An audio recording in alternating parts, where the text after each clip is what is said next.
Hey everyone, this is Yerevan.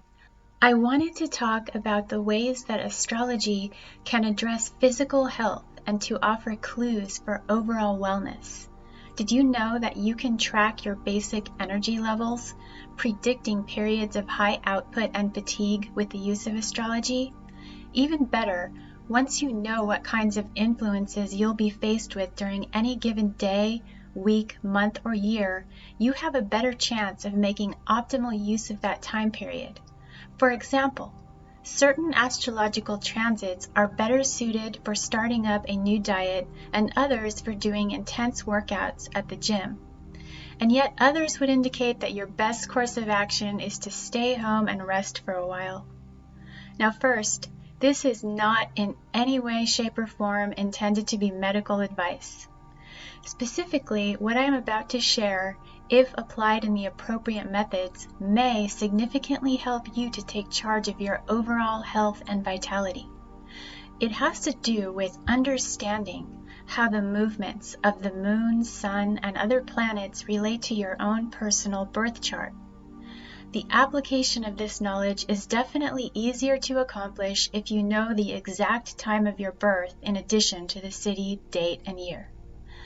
In this talk, I'm mainly going to focus on the moon because it has some very noticeable effects on the human body and emotional states. Each planet, as well as each sign, has correspondences to different parts of the body, which are multi-layered in their functions. In addition, the aspects that these planets have to each other indicate the general ease or harmony in which they manifest themselves in the body. In the future, I will be outlining these different correspondences in greater detail, along with various suggestions on how to overcome challenges and achieve wellness. Before I dive in, I'd like to explain why I chose the title of the Body Barometer with the term Medical Astrology. The human body is like a barometer for both atmospheric and energetic pressure that can arise from either outer or inner sources. The different stresses that any person is faced with is not always received by them on a conscious level.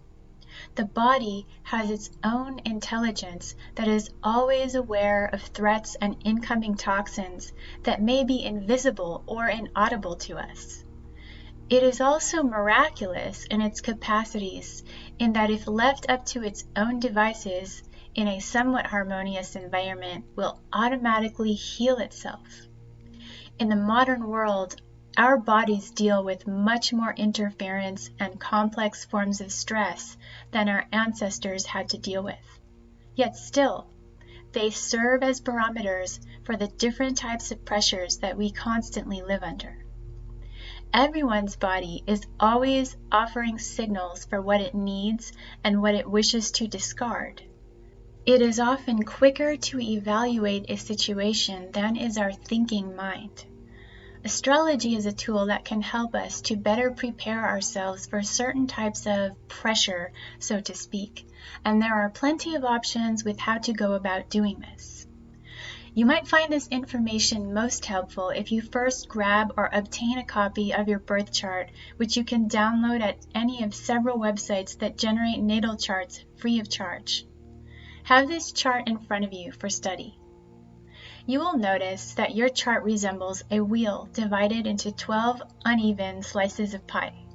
The first thing to look for is the slice of pie that is numbered 6 in your chart. What sign symbol do you see on the edge? Are there any planets inside of it? If there are no planets or other symbols inside of this section, it's okay. Just because it's empty doesn't mean it has no influence.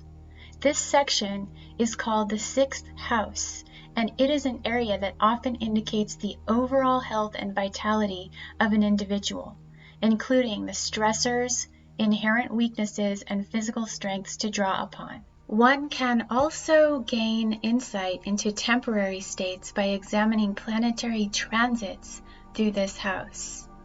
Look at the ruling planet on the sign of this house.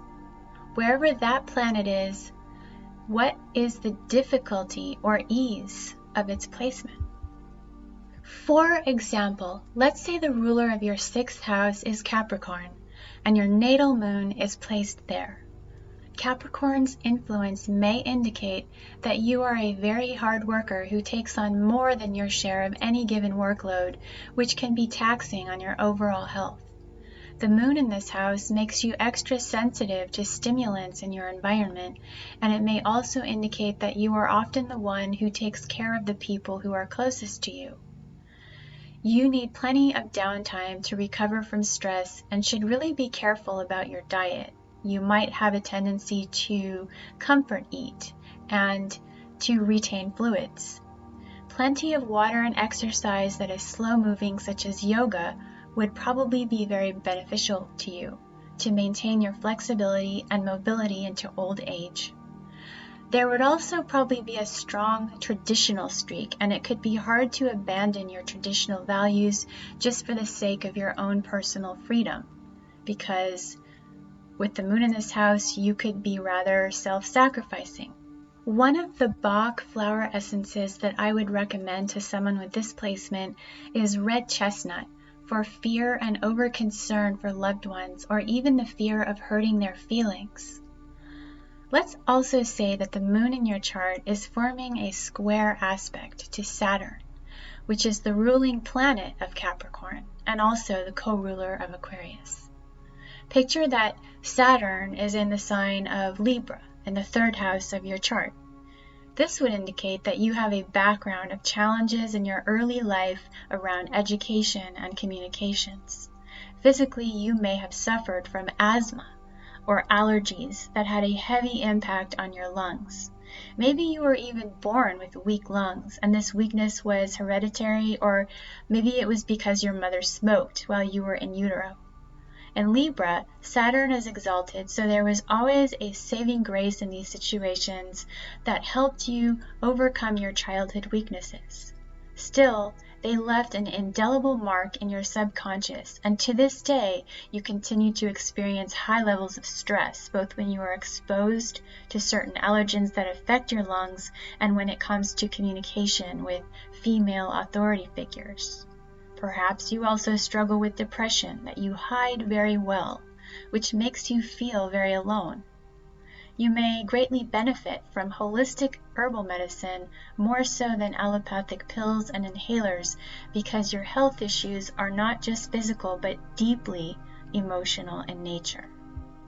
This is just a brief example that I've drawn up for how planets and house placements can indicate certain health challenges that someone was born with. The moon is very fast moving, so when it transits through the chart, there are no greatly noticeable health fluctuations on a daily basis. However, you are more likely to get a sense of how the moon may affect your health by studying the chart of your lunar return, which occurs once a month.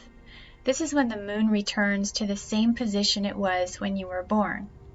This chart can offer a lot of info about your energy flow in general for the month ahead. It can show you what and where your triggers are likely to be. You can guess how your health and energy may be affected by observing where full moons land in your chart. You can also gain a lot of insight by keeping a watch on lunar progressions, in which the moon takes 2.5 years to move through a sign. These are just a few ways that astrology can reveal physical patterns and fluctuations in energy levels. Let me know if this made any sense to you, and if you would like to hear more videos like this that describe methods of interpreting your chart, or if the focus on health matters is useful to you.